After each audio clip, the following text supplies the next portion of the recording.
Merci, monsieur le professeur Bachom. Merci au professeur Bokungu. Professeur Bokungu, permettez que l'on rebondisse avec vos propos. On ne peut se développer qu'avec les intelligences. Le Centre des Nations Unies pour les droits de l'homme et la démocratie en Afrique centrale relève le défi de mettre en commun les belles intelligences et les belles consciences de la sous-région afin de poursuivre les objectifs poursuivis par les droits de l'homme et soutenir le développement en Afrique. Nous continuons dans cette mouvance donc avec la prochaine session. La prochaine session sera animée par monsieur le docteur Nimo Raba, président de la Commission nationale indépendante des droits de l'homme du Burundi. Développement durable. Que les histoires des droits de l'homme, ça oui, ça peut être un sujet à débattre, mais que ce qui importe, ce sont les activités en rapport avec le développement. Et alors, je me suis tourné vers la personne pour lui demander vraiment ce genre de développement auquel il fait allusion, c'est un droit de l'homme. Je pense qu'aujourd'hui, on a la chance d'avoir un expert ici qui va non seulement nous dire les missions des commissions nationales indépendantes des droits de l'homme, mais aussi qui va étaler en détail pour nous montrer exactement quel est le lien entre ce développement que certains États prônent et des droits de l'homme, mais aussi entrer en profondeur pour voir quel est le rôle dans la paix, dans la promotion de la paix, dans la cohésion sociale et tout consort pour aboutir à un développement durable. Je vous donne la parole, monsieur le présentateur. Je vous remercie, monsieur le président, modérateur de la session. Et la présentation du président pourrait nous amener à faire quelques pas en arrière. Je pense qu'on est au milieu d'éminents experts et après avoir suivi tout ce qu'on a suivi hier et ce qu'on a continué à suivre ce matin, on peut être tenté de se demander ce qu'on va dire de nouveau. Et de ce point de vue-là, la casquette d'expert est une casquette qui pèse beaucoup, Monsieur le Président. Mais sous ces réserves-là, je mesure bien évidemment l'honneur qui me choisit de prendre la parole au nom de la Commission des droits de l'homme du Cameroun à l'occasion de la célébration de ce 20e anniversaire de la Déclaration universelle des droits de l'homme, un événement qui se tient dans un contexte marqué également par la célébration des 75 ans, n'est-ce pas, de cette déclaration-là, à côté du 20e anniversaire du centre.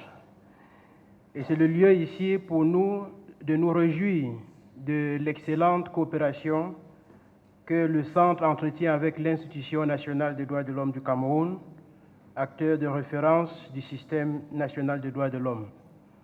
Et je pense que mes inquiétudes par rapport à la charge de l'expertise que le président a bien voulu me coller va se dissiper avec la participation importante, n'est-ce pas, des institutions nationales des droits de l'homme de la sous-région Afrique centrale à ces assises, qui donnent non seulement une résonance particulière au principe de Paris pour le fonctionnement des INDH dans le monde et dont les 30 ans seront aussi célébrés cette année. Donc cette présence-là est réconfortante parce que ça ne fait aucun doute que l'occasion sera propice à compléter ce que nous allons dire ici, à partager des expériences sur la thématique qui nous est confiée, de la cohésion sociale, de la paix et du développement durable.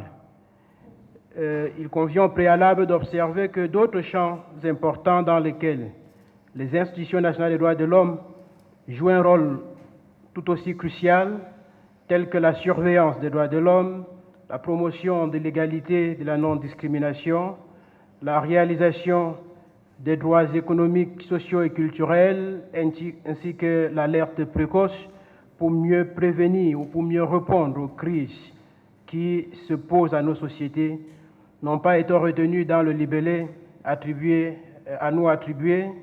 puisque déjà traités dans d'autres sessions, sous d'autres prismes, par d'autres intervenants que nous avons pris le plaisir d'écouter. Quoi qu'il en soit, le sujet que je suis invité à traiter soulève une question centrale simple. Dans le cadre de l'exécution de leur mandat de promotion et de protection des droits de l'homme, comment ces institutions nationales indépendantes participent-elles au renforcement de l'état de droit, de la cohésion sociale, de la paix et du développement durable? Dans le cadre de la présente communication, nous tenterons de donner quelques bribes de réponse afin d'honorer l'engagement de l'institution à l'égard des organisateurs de ces assises qui ont bien voulu l'associer. L'on entreprendra simplement de démontrer que les institutions nationales des droits de l'homme participent de manière substantielle au développement d'une culture de la paix indispensable à tout développement au niveau des États dans lesquels elles sont mises en place. Elles peuvent le faire lorsqu'elles agissent non seulement pour contribuer à la soumission de la puissance publique à un ordre juridique qui consacre les principes démocratiques et assure la prééminence des droits de l'homme, mais aussi lorsqu'elles agissent pour renforcer la cohésion sociale et garantir le développement harmonieux.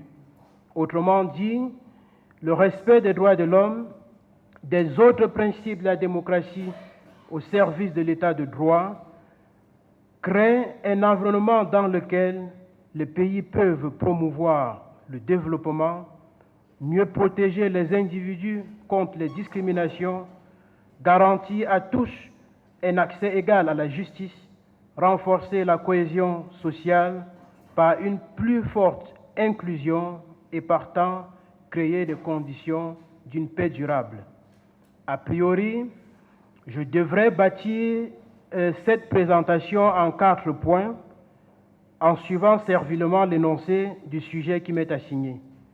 Cependant, dès lors que les 3 autres rubriques du libellé, à savoir l'état de droit, la cohésion sociale et le développement durable, ont en commun de contribuer à la paix, je m'attarderai uniquement sur ces 3 éléments. Par conséquent, la démonstration sera conduite en mettant en exergue le rôle des institutions nationales des droits de l'homme, respectivement, et ce sera le point 1, dans l'enracinement de l'état de droit, 2, pour la cohésion sociale, et 3, leur rôle dans la consolidation du développement durable. Concernant le premier point, à savoir leur rôle dans l'enracinement de l'état de droit, comme l'a pertinemment relevé Daniel Okchak dans un ouvrage intitulé « Les droits de l'homme » qu'elle a publié en 2018, je cite, « Les droits de l'homme sont une dimension de l'état de droit et ils n'ont pas de réalité en dehors de l'état de droit. » Fin de citation. Cela signifie donc que droits de l'homme et état de droit apparaissent comme des notions interdépendantes qui reposent sur des principes similaires, la légalité, la sécurité juridique, la prévention de l'abus de pouvoir, la lutte contre l'impunité, la promotion de l'égalité devant la loi, la non-discrimination, ainsi que l'accès à la justice.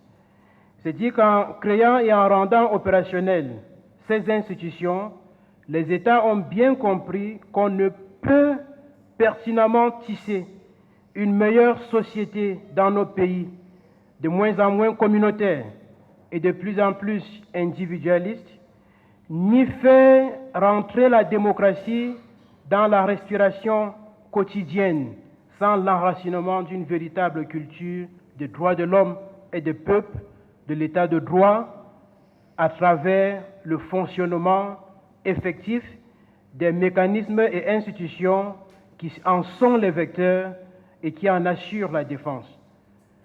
L'universitaire française Myriam Revolt-Dallon le dit fort bien, je la cite, « Une démocratie digne de ce nom ne peut garantir les droits humains que par l'existence effective des médiations institutionnelles. » Fin de citation. Et parmi les institutions auxquelles elle fait référence ici, figurent en bonne place les institutions nationales de droits de l'homme, qui semblent encore très peu connues, certainement à cause de leur nature hybride. Elles ne sont ni un démembrement de l'État, ni une composante de la société civile, et très peu de personnes le démentiront ici, leur caractère indépendant intrigue parfois plus d'un acteur. Et c'est certainement la nature particulière de l'INDH qui est à l'origine de la force qui la caractérise dans l'exécution de ses missions en tant que conseillère des pouvoirs publics en matière de droits de l'homme, en tant que porte-voix des victimes de violations des droits de l'homme, en tant que pont entre les organisations de la société civile et les gouvernements, en tant que relais auprès des mécanismes régionaux et universels des droits de l'homme, tels que décrits dans les principes de Paris. C'est dire que l'existence, la nature particulière, ainsi que les missions traditionnelles de ces institutions nationales constituent en elles des indicateurs à part entière de l'état de droit dans un pays.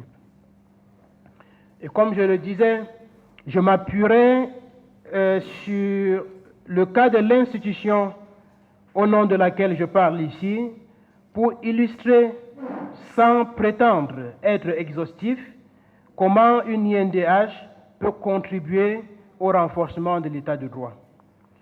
La Commission des droits de l'homme du Cameroun, qui a été mise en place en 2021, après sa création en 2019, remplace une institution qui a existé depuis 2004. Et cette nouvelle institution a vu son mandat de promotion et de protection, n'est-ce pas, qui est consacré, mieux défini, un peu plus élargi, et fait désormais office de mécanisme national de prévention de la torture. Dans le contexte camerounais, où certaines institutions de premier plan n'ont été mises en place que 22 voire 25 ans après leur création, la mise en place de cette nouvelle commission, moins de 2 ans après l'adoption de la loi qui la crée, qui l'organise et qui régit son fonctionnement, témoigne, on a la faiblesse d'y croire, de la volonté politique de doter, n'est-ce pas, le pays, comme d'autres, d'une institution qui soit plus efficace ou la plus efficace possible au service de la consolidation de l'état de droit. Et donc, comme la plupart des INDH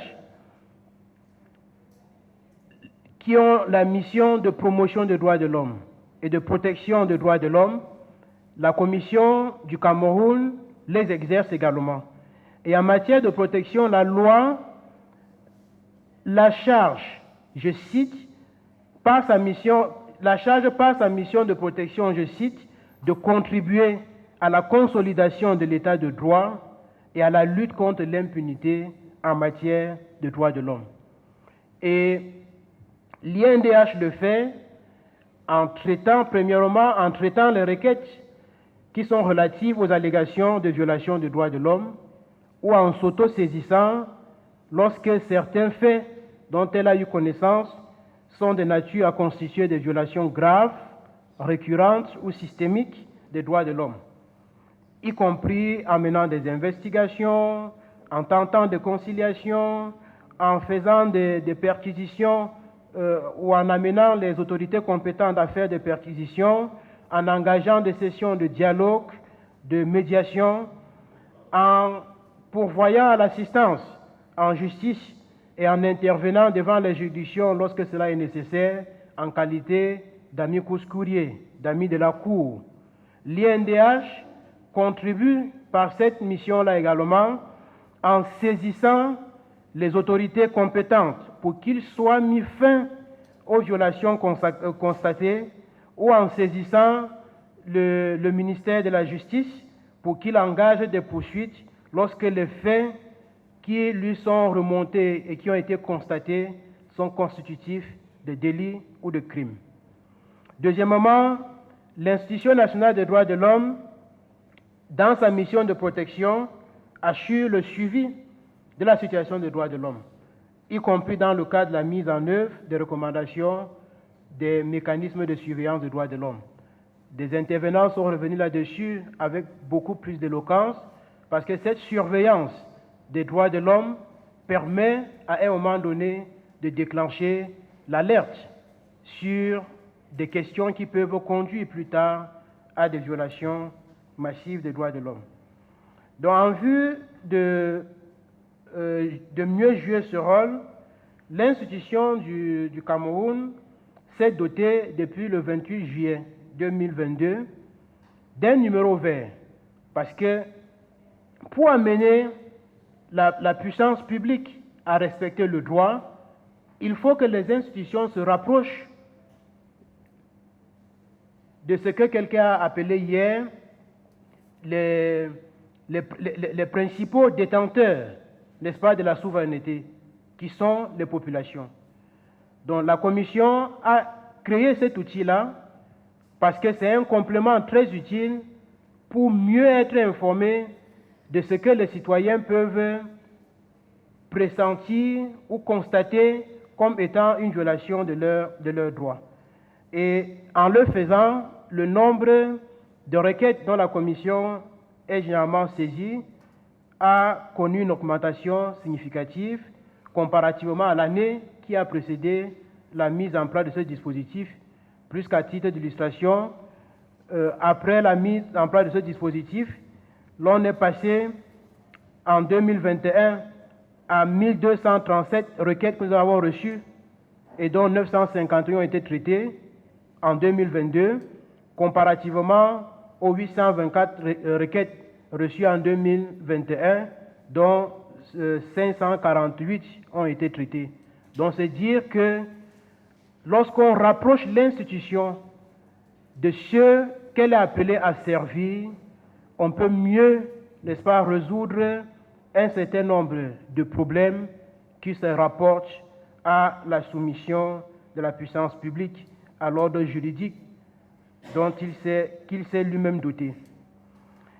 Et pour ce qui est de traitement de requêtes, et il n'y a aucune INDH ici présente dont l'une des tâches principales ne soit le traitement de requêtes, parce que c'est l'un des principaux moyens par lesquels on amène les uns et les autres à respecter le droit lorsque sa violation a été constatée. Et c'est donc pour ce qui est des cas de violation des droits de l'homme dont la Commission s'est saisie d'office, la Commission également a accéléré ce levier-là parce que les requêtes qu'on évoque ne sont que la face, n'est-ce pas, visible de l'iceberg. Elles ne reflètent pas suffisamment dans aucun pays au monde l'état réel des allégations de violation des droits de l'homme.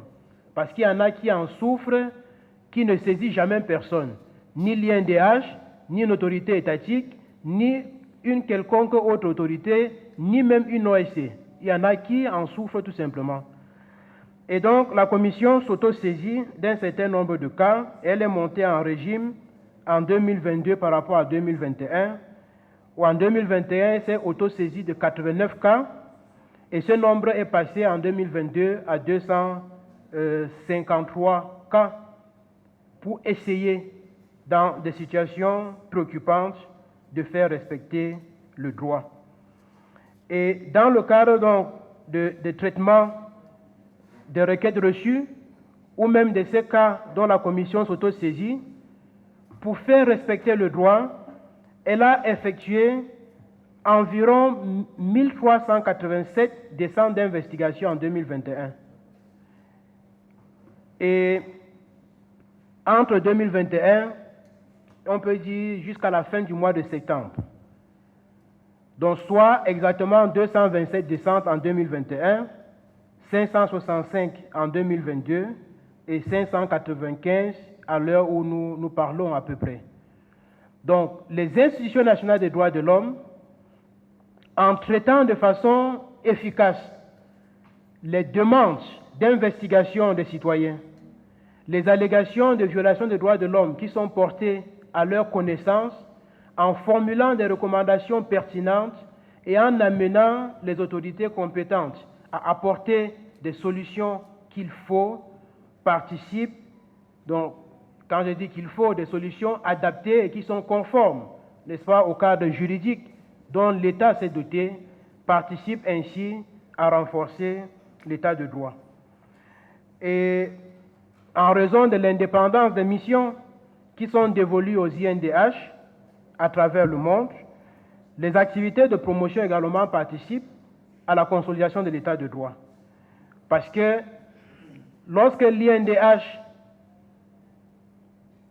travaille pour vulgariser les instruments juridiques qui encadrent les droits de l'homme, lorsque les INDH travaillent pour sensibiliser les populations et les groupes dans la société à la connaissance ou à une meilleure connaissance de leurs droits, lorsque les activités de recherche sont menées sur des questions de droits de l'homme pour mieux éclairer la société, lorsqu'on a mis en place ou on encourage à mettre en place, comme c'est le cas ici au Cameroun, à mettre en place un système d'éducation aux droits de l'homme, lorsqu'on forme en matière de droits de l'homme, lorsqu'on mène des plaidoyers pour que le cadre juridique et institutionnel des droits de l'homme soit amélioré, il s'agit des activités de promotion, c'est-à-dire qui amènent à inculquer ou à créer une véritable culture des droits de l'homme, aussi bien au niveau de ceux qui dirigent qu'au niveau de ceux qui sont dirigés. Lorsque l'INDH le fait, elle participe à renforcer l'état de droit. Parce que l'état de droit ne peut être consolidé lorsque les uns et les autres ne connaissent même pas l'étendue de leurs droits. Et lorsque les autres ne connaissent pas, n'est-ce pas, l'étendue de leurs devoirs. Il faut une société où les uns connaissent bien qu'ils sont des créanciers de droits et les autres les débiteurs, et que chacun sache quand il devient débiteur au lieu d'être créancier et quand il passe au statut de créancier et non à celui de débiteur. C'est cette meilleure connaissance-là du droit et des droits de l'homme en particulier et qui renforce l'état de droit. Et c'est l'une des missions fondamentales des INDH. Au Cameroun, par exemple, cette mission de sensibilisation, de diffusion du droit et des droits de l'homme, vous l'avez suivi hier dans la vidéo que le centre a bien voulu, n'est-ce pas, préparer, communiquer dans le cadre de cette commémoration. Le président de la commission des droits de l'homme disait, nous essayons d'amener le gouvernement à changer de vision sur un certain nombre de questions. Parce que la question de la promotion des droits de l'homme, de développement d'une culture, consiste à amener les uns et les autres, aussi bien au niveau de ceux qui dirigent ou au niveau de ceux qui sont dirigés, à changer de logiciel, à changer de mentalité. Une mentalité qui est, et acquérir une mentalité qui est davantage plus respectueuse des droits humains. La Commission le fait ici au Cameroun. Elle a accentué ce travail-là en sélectionnant 31 journées africaines et universelles des droits de l'homme qu'elle célèbre. Et à l'occasion de ces journées, la Commission publie systématiquement une déclaration qui est une véritable étude de fond dans laquelle les problèmes qui se posent par rapport à cette thématique-là dans le pays sont soulevés, des recommandations sont formulées et elles sont largement diffusées dans les médias, les réseaux sociaux, mais surtout transmises par voie de courrier à chaque acteur avec des recommandations qui le concernent. Chaque ministère, chaque administration, chaque structure reçoit ce qui la concerne dans cette déclaration en termes de constats et de recommandations. Et depuis un mois, pour renforcer ce mécanisme-là, l'institution a commencé à inviter les administrations à réagir dans un délai d'1 mois par rapport aux recommandations qui leur ont été faites. Et un mécanisme de suivi interne est également mis en place. Donc, ces institutions-là jouent ce rôle, et y compris, les uns reviendront certainement là-dessus, lorsqu'elles visitent régulièrement les lieux de privation de liberté, qui sont l'un des lieux où la question du respect des droits de l'homme et donc de la prévalence de l'état de droit se pose avec acuité. L'institution des droits de l'homme du Cameroun a été instituée comme mécanisme de prévention de la torture et effectue régulièrement ses visites de lieux de privation de liberté. En 2021, elle en a effectué 176, en 2022, 379, et au premier, quand je dis ces chiffres-là, il y a des visites rapides et des visites qui sont plus substantielles. Mais toutes ces visites-là, lorsque l'INDH les effectue, on voit l'amélioration des conditions, n'est-ce pas, de détention dans la plupart des cas, même si tous les problèmes ne sont pas résolus. On en vient ensuite au rôle des INDH pour la cohésion sociale. La cohésion sociale suppose un processus, aussi bien individuel que collectif, qui contribue à assurer à chaque membre de la société l'égalité des chances et des conditions, l'égalité, l'équité, dans l'accès aux droits et au bien-être, aussi bien économique, social et culturel, et cela vise à construire une société où des gens se sentent co-responsables. Et donc, elle implique la capacité qu'ont les acteurs, y compris les institutions nationales des droits de l'homme, à lutter contre toutes les formes d'exclusion ou de discrimination, afin d'amener les peuples à être plus résilients dans le respect de leurs droits.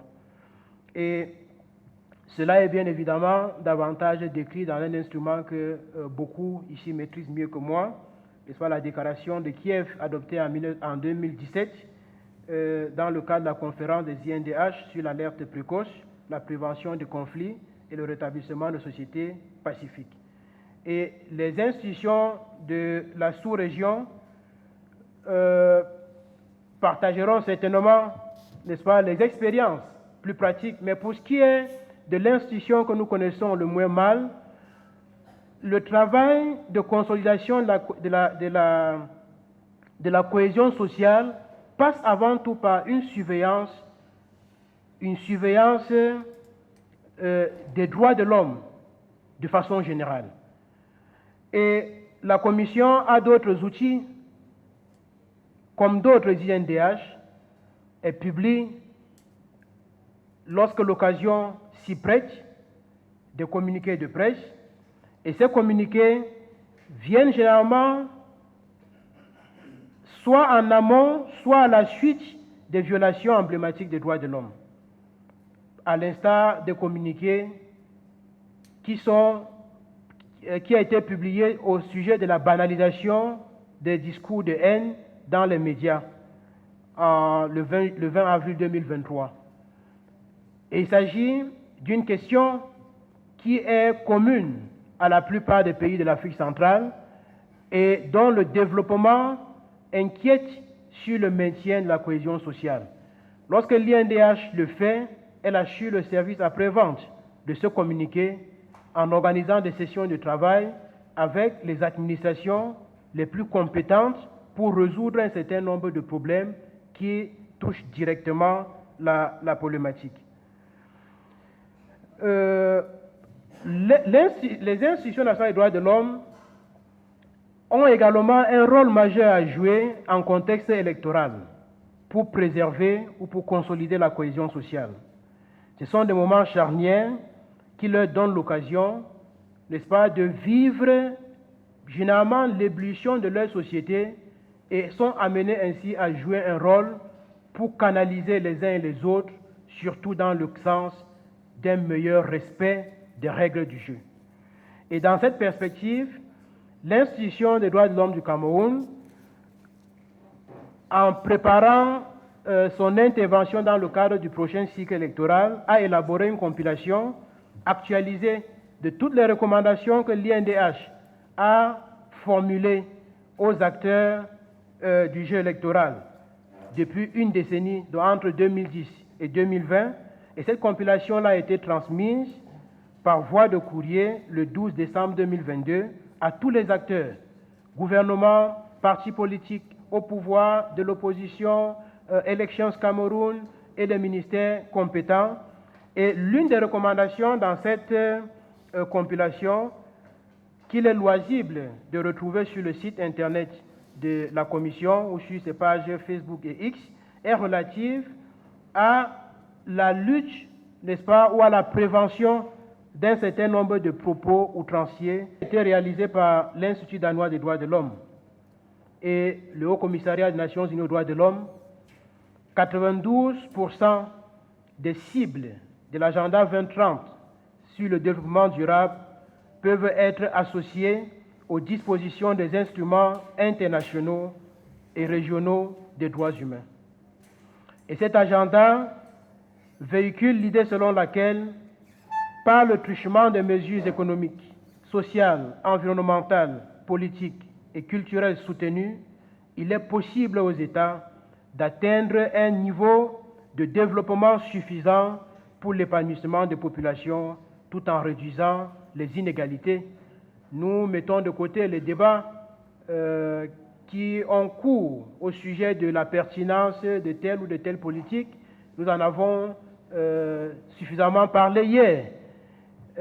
Mais quoi qu'il en soit, au titre de l'ODD 16, par exemple, l'existence des institutions nationales des droits humains qui soient conformes aux principes de Paris est un indicateur que l'État se dote des institutions efficaces, responsables et inclusives.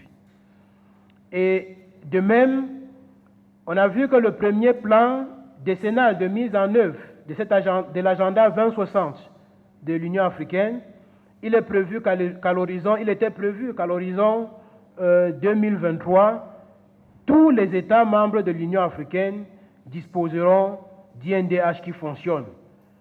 Ces prescriptions indiquent le rôle majeur que les INDH ont à jouer pour que ces agendas-là cessent d'être ou passent de l'enseigne décorative, comme disait quelqu'un, pour passer à l'étalage utilitaire, pour avoir un impact concret sur l'épanouissement des individus ou des groupes d'individus au sein de la société.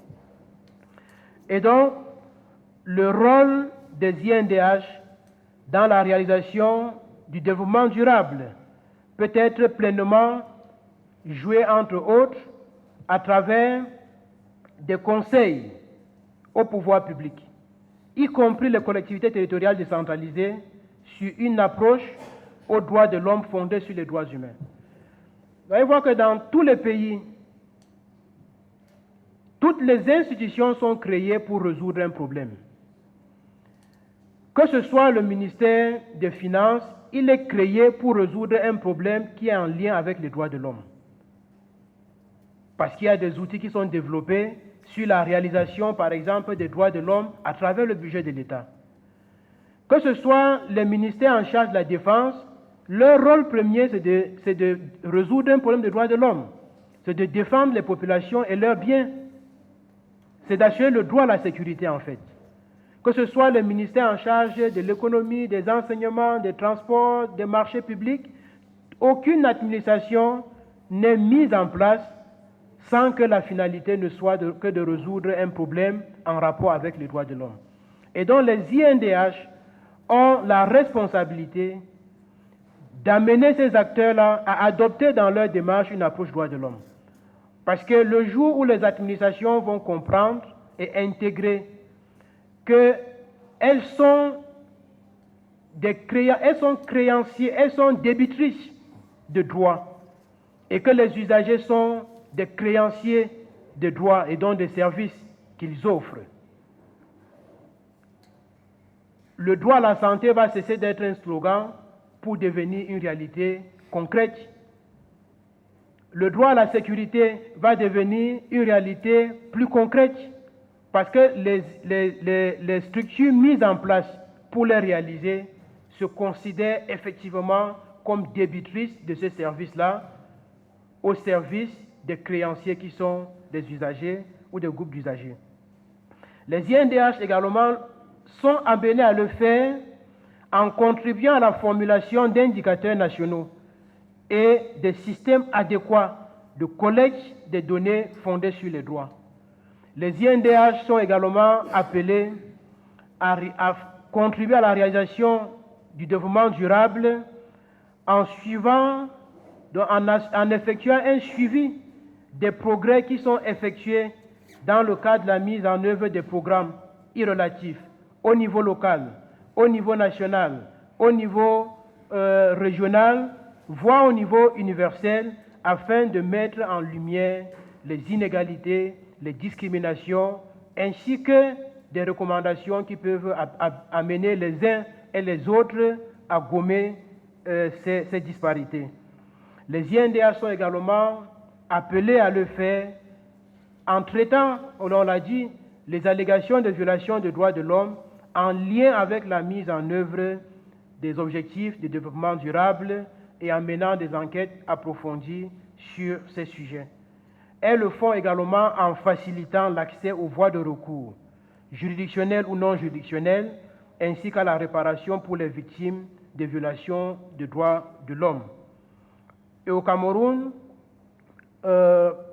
singulièrement, ces problématiques de développement durable sont au cœur de la stratégie nationale de développement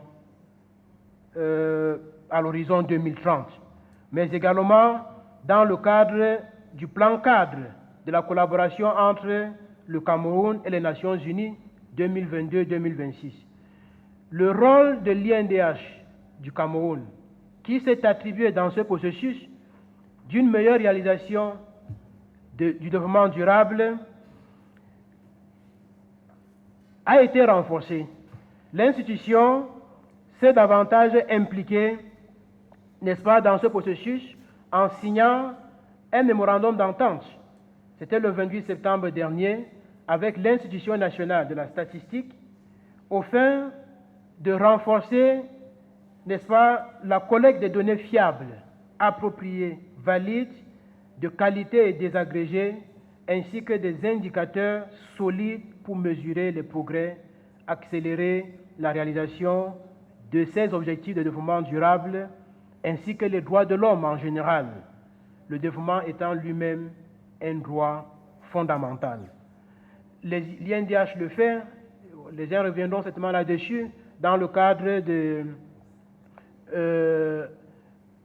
la thématique entreprise des droits de l'homme qui tient à cœur beaucoup d'INDH ici présentes, à travers laquelle elle veille au développement des droits de l'homme dans les activités des entreprises, notamment au regard de l'ampleur que prennent les exigences des droits de l'homme dans la mise en œuvre des accords de zone de libre-échange continentale africaine ou encore dans le cadre des relations avec les autres continents comme l'Europe.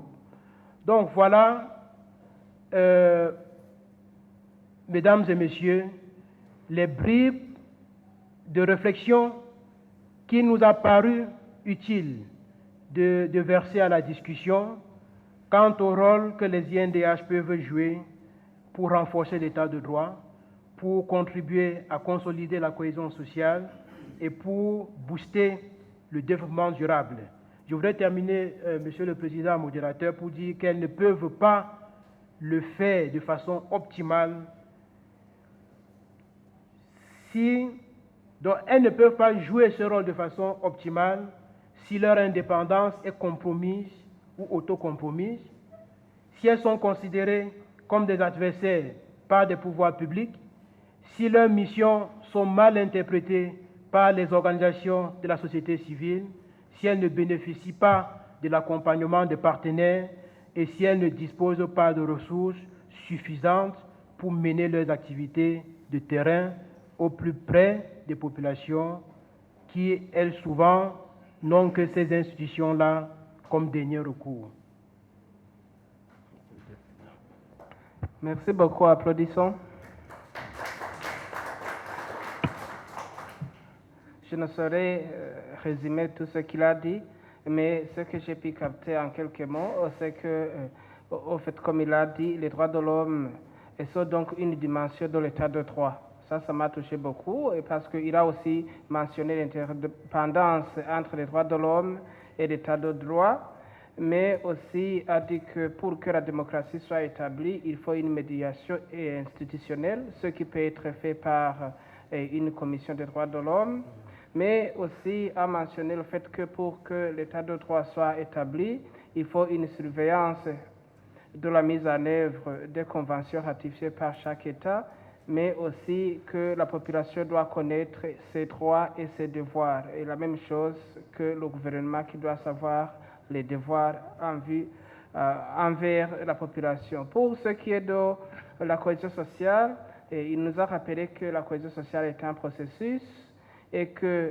ça doit toujours viser l'égalité des chances, mais en termes des institutions des droits de l'homme, que ces institutions doivent avoir des capacités pour lutter contre la discrimination, mais aussi il faut une cohésion sociale en période électorale et afin que ces institutions puissent aussi lutter contre le tribalisme et la corruption et tout consort. Il a terminé sur le troisième point en rapport avec le développement durable et il a souligné l'agenda 2030 de l'Union africaine et qui doit viser la réduction des inégalités. Et il a dit aussi que la présence des institutions des droits de l'homme est une preuve que les États s'efforcent pour mettre en œuvre ce développement durable. Et il a dit que les institutions des droits de l'homme doivent donner des conseils au pouvoir et qu'il faut que ces institutions se rassurent que tout développement est fondé sur les droits de l'homme et que ces institutions doivent aussi contribuer à la réalisation du développement durable en mettant en œuvre, en mettant en lumière les discriminations et les inégalités qui peuvent s'observer ici et là. Voilà en gros ce qu'il a dit, mais soulignons que pour conclure, il a donné les lacunes auxquelles font face les institutions des droits de l'homme, comme si ça serait impossible de réaliser tout ça si ces institutions ne sont pas indépendantes, donc on ne réjouit pas de leur indépendance, s'ils n'ont pas de moyens et s'ils n'ont pas d'appui de la part de différents acteurs. Voilà, en gros, mais j'aimerais donner la parole à vous ici pour pouvoir donner des contributions, mais aussi poser des questions aux présentateurs. À vous la parole. Exhaustif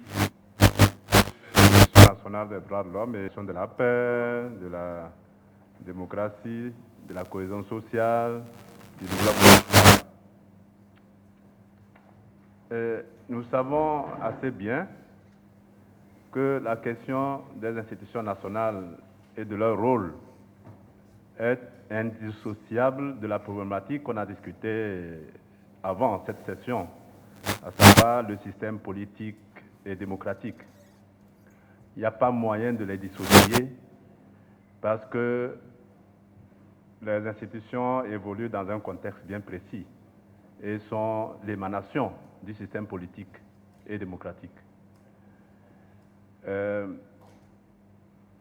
En fait, l'idée des institutions, c'est quoi? C'est-à-dire que les États se disent, nous avons besoin de nous doter des mécanismes et des moyens qui nous permettent de faire des avancées dans le domaine des droits de l'homme. C'est ça la question simple. Pour se donner bonne conscience et en fait qui finalement deviennent plus la victime qu'un outil ou un moyen d'asseoir la démocratie et les droits de l'homme. C'est ça la question qui se pose. Donc, on peut passer tout le temps en train de discuter, en train de palabrer, mais c'est ça. Les États ne sont pas encore prêts, disons, de garantir le bon exercice et la bonne jouissance des droits de l'homme. Et cela se réjaillit automatiquement sur les institutions qu'ils mettent en place, qu'ils privent de l'autonomie, de l'indépendance, des capacités, et en font un instrument de leur politique. Et à la limite, ils politisent ces institutions-là. Donc, revenons aux fondamentaux qui ont été soulevés tantôt, à savoir quel modèle trouver pour nos pays qui fonctionne. Alors, si nous trouvons le bon modèle à nos pays, qu'il soit un modèle politique ou un modèle démocratique, de manière automatique, nous aurons les institutions à même d'apporter un changement sur les questions des droits de l'homme. Et donc,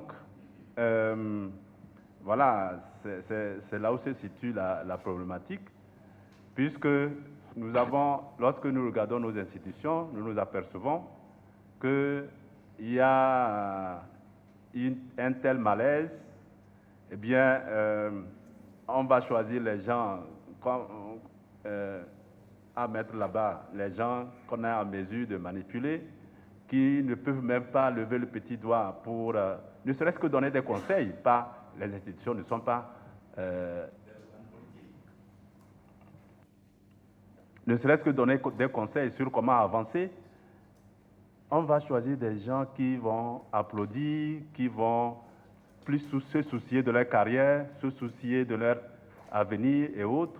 Et puis, en fin de compte, on n'a pas les résultats. Et puis, voilà, les institutions. Et puis, ces personnes, enfin, je vais dire, les institutions elles-mêmes, dans le contexte qu'elles ont été mises en place, n'ont pas le levier nécessaire, l'espace nécessaire pour jouer le rôle qu'on attend d'elles. Tout ce que notre ami a listé est bienvenu, est assez clair et bien connu, mais vous, institution nationale qui êtes ici, reposez-vous la question et dites-vous, demandez-vous si vous êtes à la place qui est la vôtre. Est-ce que vous êtes venu à l'institution pour jouer le rôle qu'on attend de vous? Est-ce que vous arrivez à le faire? Pourquoi? Et comment on peut sortir de là? Et puis vous êtes venu pour chercher du travail? Bon, bienvenue. Mais si vous voulez faire véritablement votre travail, il faut se remettre en cause. Merci. Merci, Babaz. Je vais m'arrêter à quelques éléments. J'ai un passé assez long sur la pratique des commissions nationales en Afrique. 1990-2005 au plan national en travaillant avec la Commission nationale des droits de l'homme du Togo comme président et de l'extérieur aux Nations Unies, parce que c'est ça qui m'a fait rentrer aux Nations Unies. De 2005 à cette date, j'ai pratiqué aussi beaucoup de commissions nationales en aidant à leur création ou en suivant un peu ce qu'elles font. Par exemple, la Commission nationale du Burundi, du Niger, du Tchad, etc. Je voulais vous raconter des histoires de l'intérieur, ce que nous sommes et ce que les gens ne savent pas. Je remercie le Cameroun pour sa présentation. Je vois qu'il y a une évolution positive. Quand, il y a quelques années, nous avions travaillé dans les années 2002 avec le feu Forngwe sur la Commission nationale. Et quand je mesure, vous revenez de très loin, mais il y a beaucoup de progrès. Alors, les commissions nationales, vues de l'intérieur et vues de l'extérieur, c'est deux choses qui sont complètement différentes. Chaque commission nationale loue à l'extérieur, quand elle est à l'extérieur, avec les diplomates, avec les Nations Unies, à l'Assemblée générale des Nations Unies à Genève, les commissions nationales, chacune d'entre elles se présente bien pour dire nous faisons ça, nous faisons ça, nous faisons ça, pour être bien cotées par les Nations Unies, pour être accréditées, ainsi de suite. Mais à l'intérieur, c'est tout autre, c'est le jour et la nuit. Il y a entre 2000 et 2005, 5 commissions nationales, présidents de commissions nationales, qui ont été remerciés ou qui ont eu des problèmes avec le gouvernement en leur disant les notions d'indépendance et d'autonomie. 2 de l'Afrique de l'Ouest. Un, il a été chassé, on a écourté son budget, on a réduit au quart. Est-ce que je ne veux pas citer? Un autre de l'Afrique de l'Ouest, mon collègue, on a écourté son mandat, on l'a renvoyé parce qu'il disait au gouvernement indépendant. 2 de l'Afrique centrale. Il y a un, on lui a réduit son budget de quart. Un autre, on l'a renvoyé. Le 5e, on l'a menacé en disant si tu continues de nous résister, on va même t'arrêter. Donc, voilà les problèmes que les commissions nationales ont. Les commissions nationales en Afrique, dans les 75 ou 80%, la plupart, elles sont semées sur un terrain qui n'est pas préparé. Parce qu'avant de se mettre du semis, il faut préparer le terrain. Les exécutifs de nos États, parfois, qui envoient leurs diplomates signer les résolutions des Nations Unies, qui créent les commissions nationales, reviennent dans le pays avec les textes. Et l'exécutif, le gouvernement ne sait pas quel est cet animal-là qu'on veut mettre en place. Mais quand on met en place la loi nationale et on installe les commissaires, ils commencent par travailler, le gouvernement commence par dire, mais quel est cet animal? Si je savais comme ça, je n'allais pas accepter. Un président de la République demande qu'on essaie d'enlever le président de la commission parce qu'il fait mal. On lui dit il est protégé par les textes, on ne peut pas le bouger. Il dit, qui a dit ça dans cette République où c'est moi? Il dit non, c'est comme ça les textes. Il dit mais qui a signé tout ça là? Voyez-vous, c'est ça le problème qu'on a. Donc beaucoup de commissions nationales fonctionnent, vendent le produit à l'extérieur, mais à l'intérieur ça ne marche pas. Beaucoup de gouvernements ne savent même pas le mandat de la commission. Beaucoup de commissions sont là. Si elles commencent par essayer de monitorer, investiguer, tout ça là, c'est des chocs. Le gouvernement commence par dire qui vous a dit de faire ça. Alors, je m'arrête ici pour dire, sur l'autonomie, l'indépendance qui est accordée dans les années 90, c'est que la barre est mise trop haute. Sur l'autonomie, ne serait-ce que je descends d'un écran, sur l'autonomie des commissions nationales, les gouvernements l'acceptent, mais l'opérationnalisation n'est pas effective. Et je donne un conseil en disant,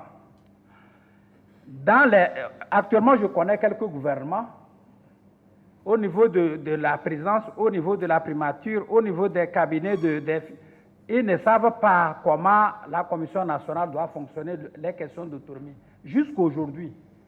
Alors, si vous avez une commission qui est autonome et à l'intérieur, vous ne faites rien pour que le président de les cabinets comprennent comment ça fonctionne, la primature, et même les ministres de la Justice et des droits de l'homme, s'ils ne comprennent pas, ils vous bloquent. Et vous allez chanter à l'extérieur que vous êtes indépendant, vous êtes autonome, vous êtes bloqué à l'intérieur. Si vous n'avez pas l'autonomie et, je ne sais pas, l'autorité morale nécessaire, vous ne pouvez pas faire avancer les droits de l'homme parce que vous êtes limité, parce que vous travaillez avec des gens qui ne sont pas des gens pour influencer la prise de décision. La Commission nationale des droits de l'homme a gagné en écran en faisant constitutionnaliser la Commission et en faisant en sorte qu'elle soit une institution forte. Et le président de la Commission prend rang avant même les ministres, c'est-à-dire il est au-dessus. Ça crée l'autorité morale nécessaire. C'est que beaucoup de commissions nationales n'en ont pas. Donc je pense qu'à l'intérieur, il faut sensibiliser l'exécutif, il faut sensibiliser la primature, la présidence, surtout les ministères des Finances. Le ministre des Finances, de l'économie et des Finances, qui est l'ordonnateur de l'État, c'est lui qui garde la caisse de l'État. Si on écrit la commission est autonome et indépendante, vous voulez faire un statut particulier à votre personnel, ça crée des dépenses de l'État. Et le ministre des Finances peut refuser. Vous voulez avoir des budgets pour fonctionner, il peut refuser. Donc, il faut que le ministre des Finances et surtout les directeurs des Finances, il faut travailler avec les directeurs des Finances, budget, contrôle, ainsi de suite, pour qu'ils comprennent l'autonomie. C'est la porte d'entrée. Souvent, nous ne faisons pas ça. L'autonomie est un vain mot si le ministre des Finances et les différents directeurs de l'économie et des finances vous bloquent. Si vous voulez avancer, vous êtes bloqué. Donc, voilà à peu près quelques conseils des points d'entrée au niveau des finances pour renforcer l'indépendance et l'autonomie pour permettre de meilleurs résultats. Merci. For your presentation, it was really, really clear. Just a few questions and comments with regards to the National Human Rights Commission. I think that I followed what my brother was saying about the commission. In my other world, I used to work in the United Nations also, so I've met other commissions where I think the first problem is leadership. Yes, the law is there, but the leader, the head of the commission, can do a lot. If you have a commission that has a human rights-centric leader, it will be different from a commission where you have a politician or a member of the ruling party as a leader. We have seen that in countries like Cameroon in particular. When you have a head of a commission who fights for the protection and promotion of human rights, you see the direction where the commission goes. When you have somebody who is at the commission who is playing the game of the regime, we see where the commission goes. And the commission should not only look at things from the micro level. Micro level, what do I say? Little things the commission focuses on. But on the big pictures, the commission is very hesitant.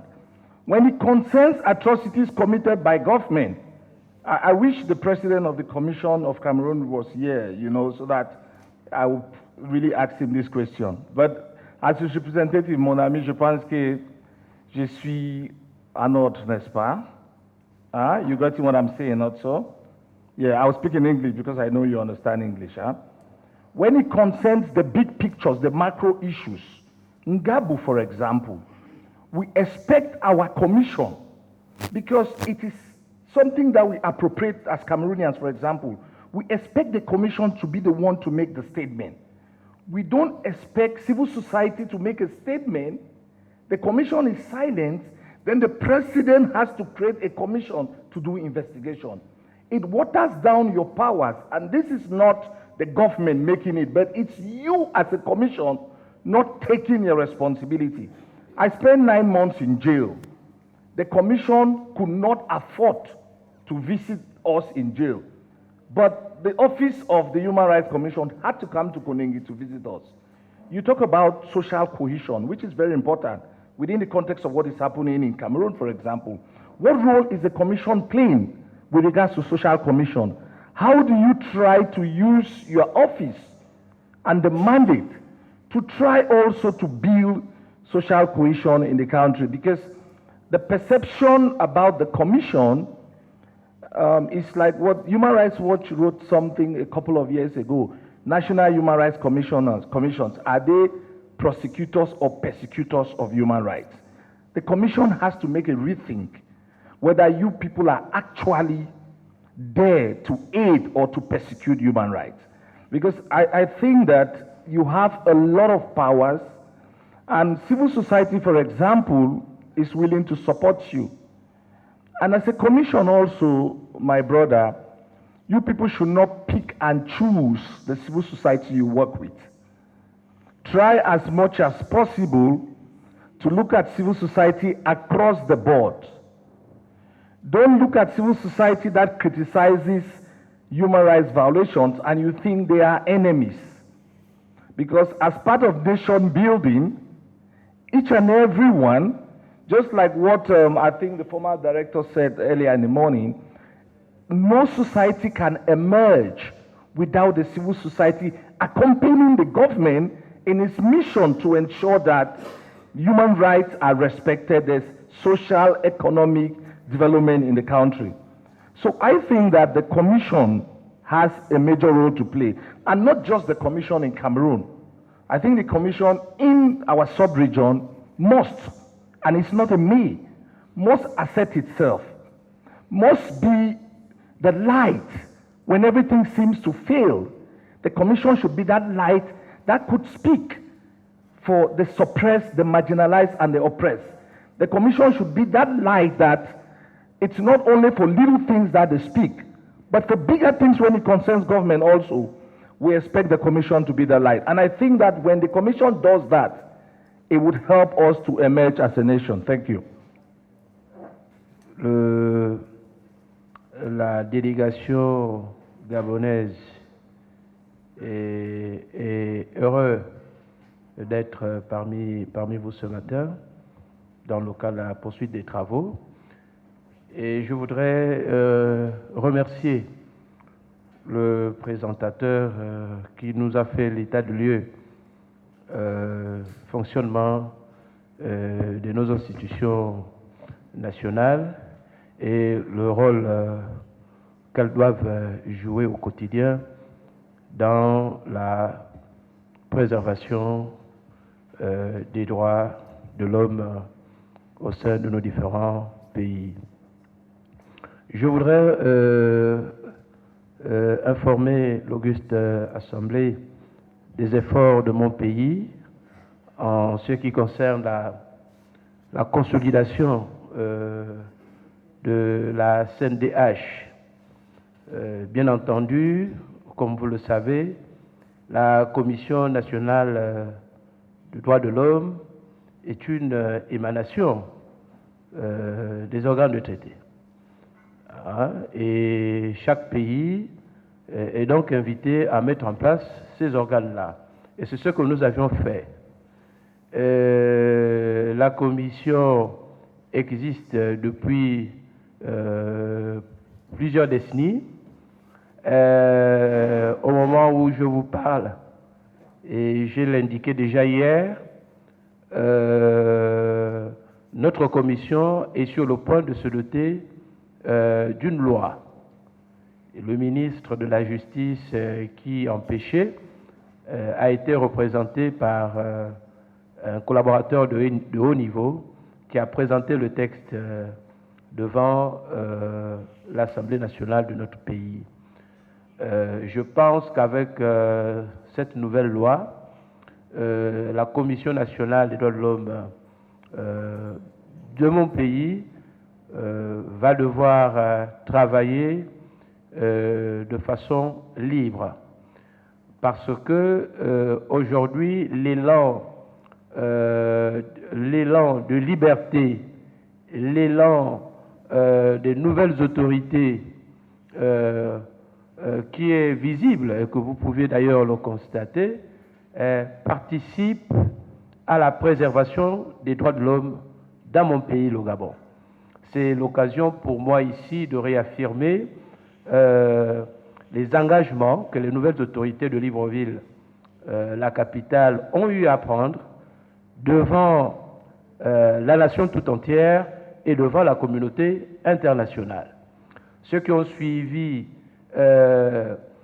la déclaration du Premier ministre aux Nations Unies lors de la 79e Assemblée générale, je crois que le Premier ministre gabonais est revenu sur les mobiles de ce qui s'est passé au Gabon et que vous êtes convaincus que ce qui s'est passé à Libreville n'a pas été de nature à saper les droits de l'homme. Donc pour la CNDH version Gabon, nous sommes en bonne voie. Je ne pourrais pas peut-être aller dans les détails, mais tout à l'heure, mon collègue, mon compatriote qui m'accompagne, qui est lui le vice-président de l'institution nationale, pourrait vous donner en profondeur les détails techniques. Mais je voudrais affirmer qu'au Gabon, la CNDH fonctionne, peut-être pas au niveau et au rythme voulu, Mais il revient justement aux différents gouvernements d'encadrer d'abord depuis l'élection ou la désignation des personnes qui sont chargées d'animer ces organes qui sont censés être autonomes et indépendants. Ce n'est pas toujours le cas dans plusieurs pays au regard des fortes influences politiques que nous pouvions tous constater. Donc, il y va de la volonté des États de travailler pour répondre à ces exigences conventionnelles. Les CNDH ne sont pas des acteurs qui s'opposent systématiquement au pouvoir politique. Je ne pense pas. Au contraire, ce sont des aiguillonneurs qui participent à aider l'État, à aider les gouvernements à corriger ou à recadrer tel ou tel aspect de choses selon que nécessaire. Donc, je voudrais laisser le vice-président de la Commission nationale des droits de l'homme du Gabon qui peut certainement, dans quelques détails ou quelques informations pratiques, décliner ici la situation de mon pays. Je vous remercie. Merci. De la Commission nationale des droits de l'homme et des libertés fondamentales de la RCA. Donc, je veux dire ceci. Par rapport au rôle, par rapport à la mission confiée aux INDH, je pense que le président de la Commission de Cameroun m'a déjà dévancé. C'est tout ce que nous faisons en RCA en ce qui concerne la mission de promotion et de protection des droits de l'homme. En RCA, la volonté politique y est, mais cependant la Commission se confronte à certaines difficultés. Par exemple, la Commission est créée par une loi et il est dit dans les principes de Paris qu'une institution nationale de droits de l'homme peut être créée soit par une loi, soit par la Constitution. Et notre cas en RCA, c'est le cas d'une loi. Cependant, les autorités, la majeure partie des autorités, ne maîtrisent pas comment fonctionnent les INDH. Et pour cela, nous avons certaines difficultés. Par exemple, nous ne collaborons pas bien avec le Parlement. Nous ne collaborons pas bien avec la présidence et certains membres du gouvernement. En ce qui concerne le ministre de la Justice en charge des droits de l'homme, il maîtrise ce domaine et nous collaborons avec lui. C'est lui qui nous défend au Conseil des ministres. Mais la majorité des membres du gouvernement ne maîtrisent pas le fonctionnement des INDH, et ce qui a fait que nous avons des problèmes, même si nous convoquons les députés pour donner nos avis, ils ne viennent pas. Par exemple, récemment, il y avait eu un problème en ce qui concerne les salaires des fonctionnaires. Donc, le ministère de la fonction publique, sans avoir communiqué autour d'une question, parce qu'il a fait des contrôles et brutalement, il a coupé les salaires de presque 2000 fonctionnaires et agents de l'État. Et du coup, avec la possibilité d'autosaisine qu'on a, la commission s'est autosaisie et nous étions rapprochés du ministre de la fonction publique. Nous avons lui fait part de ce qu'il a fait et nous avons envoyé nos avis. Nous avons envoyé nos avis. On a demandé au ministre de communiquer autour au lieu d'aller directement aux sanctions. Donc, nos avis-là, nous avons envoyé aux autorités compétentes, à savoir le chef de l'État, le président de l'Assemblée nationale, le Premier ministre et le président de la haute autorité chargée de la bonne gouvernance, comme la loi le prévoit. Cependant, nous menons des activités tant à l'intérieur du pays et dans la capitale. Mais nous menons des activités grâce à la MINUSCA. C'est la MINUSCA qui est notre partenaire privilégié. Même récemment, on a effectué une visite dans la maison d'arrêt de Ngaraba. On a eu beaucoup de cas de violation, mais on a fait le rapport, on a adressé, on a envoyé aux autorités compétentes, on a envoyé également au ministère de la Justice pour des mesures nécessaires à faire, puisque dans chaque rapport, nous formulons des recommandations à l'endroit des autorités. Mais pour nous déplacer à l'intérieur du pays, il y a un sérieux problème. Parce qu'il y a des zones qui sont occupées par les groupes rebelles et du coup, on ne peut pas prendre la voie routière. Il nous faut se déplacer par voie aérienne. Et c'est MINUSCA seul qui nous aide dans ce sens-là. Même nous devons mettre nos antennes dans les régions parce qu'en RCA, nous avons 7 régions. En principe, on devait installer les régions. Mais depuis 6 ans, on n'a pas pu installer les régions faute de moyens adéquats et non seulement par rapport à la situation sécuritaire du pays dans certaines régions. Donc, voilà en gros ce qu'on a eu comme problème au niveau de la RCA.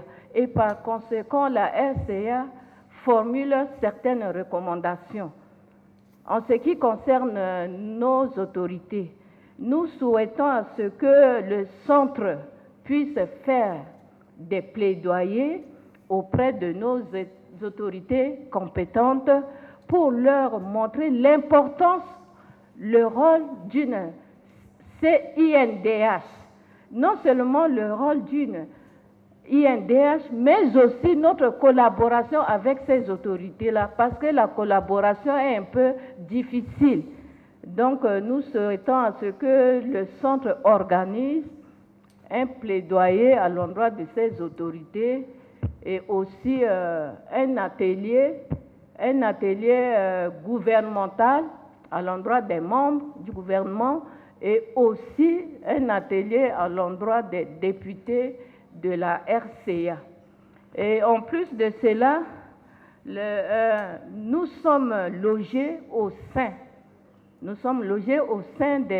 du ministère des Affaires étrangères. Voyez-vous, nous recevons plusieurs victimes de violations des droits de l'homme.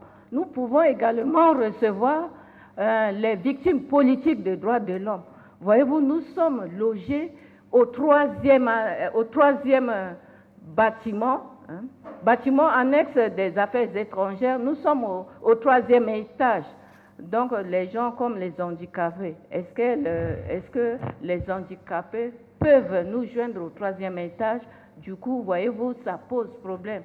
Donc, nous demandons au centre de nous appuyer dans ce sens pour qu'on puisse avoir un siège adéquat au niveau de la RCA. Je pense que je vais m'arrêter là pour ne pas prendre beaucoup de temps. Merci, je vous remercie. Merci, madame. Ils doivent connaître non seulement les droits de l'homme, mais les institutions de sauvegarde de ces droits de l'homme-là. Et la question de l'indépendance, elle est avant tout, ce n'est pas une question, ce n'est pas une incantation. L'indépendance est une indépendance fonctionnelle. Et il appartient à quelqu'un qui est détenteur d'une position qui l'amène à être indépendant, d'en saisir l'opportunité. Je voudrais terminer sur un autre aspect. En réalité, les interventions des INDH ne peuvent pas, quand je parle de perception, il y a des choses que les INDH font qui ne sont jamais connues.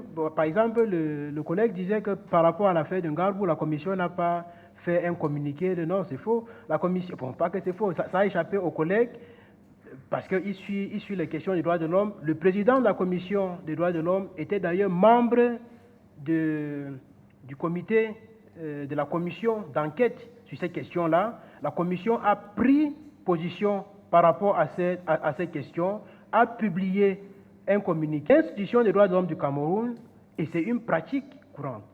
Saisir les autorités. Parce que le plus important, on parle d'éducation. C'est aussi l'éducation de ceux qui sont pourvoyeurs de solutions. Lorsque la Commission fait un constat sur un terrain sensible, comme des questions qui nous préoccupent au nord-ouest et au sud-ouest, et fait le constat qu'il y a, par exemple, telle situation où des violations des droits de l'homme ont été commises, la Commission n'est pas obligée de les publier à la télévision. Parce que le but, ce n'est pas de nommer et de faire honte. Le but, c'est que le problème soit résolu. Quand nous célébrons, par exemple, la journée internationale contre les violences policières ou contre la détention abusive, nous faisons une étude systématiquement avec des faits, des constats, des chiffres. Est-ce qu'on est obligé de publier sur les réseaux sociaux? On adresse à qui de droit et on organise des sessions de travail sur cette thématique-là et on essaye de suivre comment ça évolue. Ça, c'est aussi l'une des stratégies des INDH. C'est pour dire que nous sommes à la fois dans la réalité, parce que ce qu'ils ont dit relève de la réalité, mais dans beaucoup de problèmes de perception. Et vraiment, pour terminer, enfin, Monsieur le Président, vous savez que quand je parle de perception, la tendance, quelqu'un nous faisait observer que la tendance dans certains pays africains était au coup d'État. Lorsqu'il y a un coup d'État, l'une des premières décisions, c'est de mettre en veilleuse toutes les institutions qui fonctionnent, y compris la Constitution.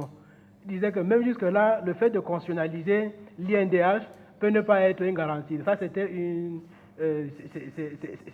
c'est juste une réflexion comme ça pour dire que nous devons rester focalisés sur les fondamentaux. M. Bamazile a dit comment est-ce qu'on sort de ces dynamiques-là qui peuvent parfois apparaître, n'est-ce pas, contraires aux principes qui devaient régir le fonctionnement des INDH.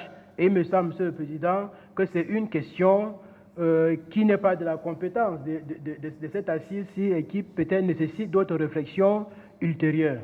Je vous remercie. Merci beaucoup. On s'excuse pour le retard. Et je pense qu'il est temps Oui, il est là pour nous dire les orientations, mais on s'excuse pour le retard et applaudissons pour toutes les contributions. Merci.